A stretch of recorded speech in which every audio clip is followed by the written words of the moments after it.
सूरह फातिहा किसे कहते हैं? सूरह फातिहा, सूरह अल फातिहा को कुरान की पहली सूरह कहा जाता है। यह बहुत जरूरी और पाक सूरह है जिसे हर नमाज सलात में पढ़ा जाता है। सूरह फातिहा का मतलब होता है शुरुआत की सूरह। क्योंकि यह कुरान की शुरुआत करती है इसलिए इसे फातिहा कहा गया है। यह सूरह 7 आयतों 7 वर्सेस पर मुश्तमिल है।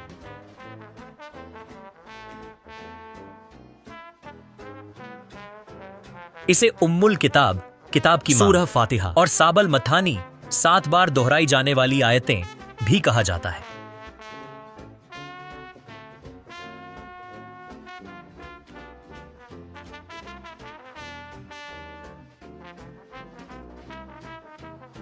बिस्मिल्लाहिर्रहमानिर्रहीम अल्हम्दुलिल्लाहि रब्बिल आलमीन लर्रहमानिर रहीम मालिकि यौमिद्दीन इय्याका नअबुदु व इय्याका नस्तईन हिदिना जो निहायत रहम वाला बड़ा मेहरबान अल्लज़ीना अनअमता अलैहिम गैरिल मग़दूबि अलैहिम वलद्दाल्लीन हमें सीधा रास्ता दिखा। ये हम तेरी ही इबादत करते हैं और तुझी से मदद मांगते हैं।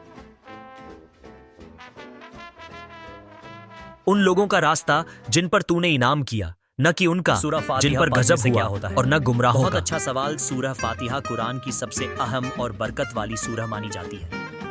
इसे पढ़ने के दुनियावी और आखिरत में दोनों तरह के फायदे हैं। आइए सरल हिंदी में समझते हैं। सूरह फातिहा पढ़ने के फायदे, बेनिफिट्स ऑफ सूरह अल फातिहा।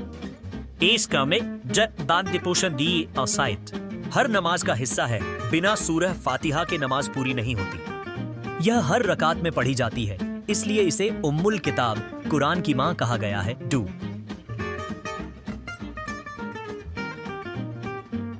शिफा, रोगों से इलाज। पैगंबर मोहम्मद ने कहा सूरह फातिहा शिफा है हर बीमारी से।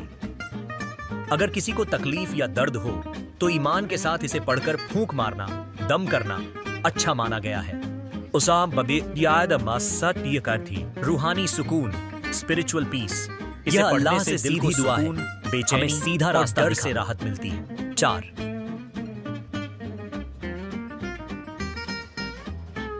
गुनाहों की माफी। अगर इंसान तौबा के साथ सूरह फातिहा पढ़ता है तो अल्लाह उसके छोटे छोटे गुनाह माफ कर देता है।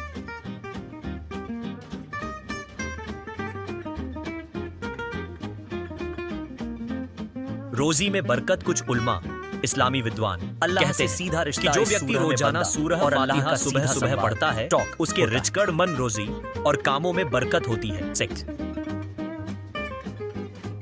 जब तुम कहते हो इहदिनस सिरातल मुस्तकीम, हमें सीधा रास्ता दिखा, तो अल्लाह जवाब देता है मैंने अपने बंदे को सूरह फातिहा ईमान और यकीन के साथ पढ़े, अल्लाह उसकी हर दुआ को कबूल करता है।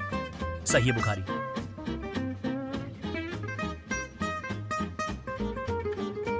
क्या आप चाहेंगे कि मैं बताऊं सूरह फातिहा से शिफा या बरकत के लिए पढ़ने का तरीका?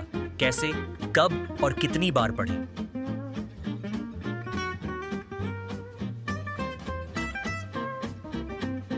बहुत खूबसूरत इरादा यहां बताया गया है कि सूरह फातिहा को शिफा, इलाज, बरकत, रोजी और सुकून के लिए कब, कैसे और कितनी बार पढ़ा जा सकता है। आराम के लिए सब कुछ कुरान और हदीस की रोशनी में सबसे पहले बिस्मिल्लाहिर्रहमानिर्रहीम कहें। इसके बाद दम, फूंक मारें उस जगह पर जहां दर्द है या पानी पर दम करके वह पानी पी ले।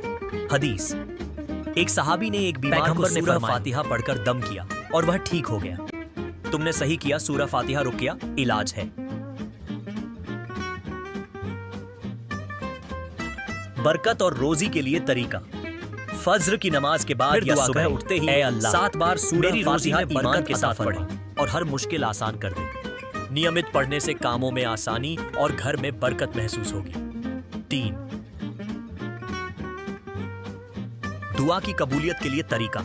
जब भी कोई दुआ मांगे पहले सूरह फातिहा में खुद सीधे अल्लाह से मांगने का अंदाज है, हमें सीधा रास्ता दिखा, इसलिए इसके बाद की दुआ जल्दी कबूल होती है।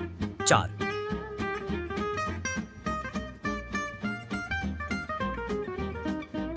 सुकून और नेगेटिविटी दूर करने के लिए तरीका। रात को सोने से पहले डर 3 बार सूरह फातिहा, बुरे ख्याल, फिर अपने ऊपर दम, फूंक मार लें।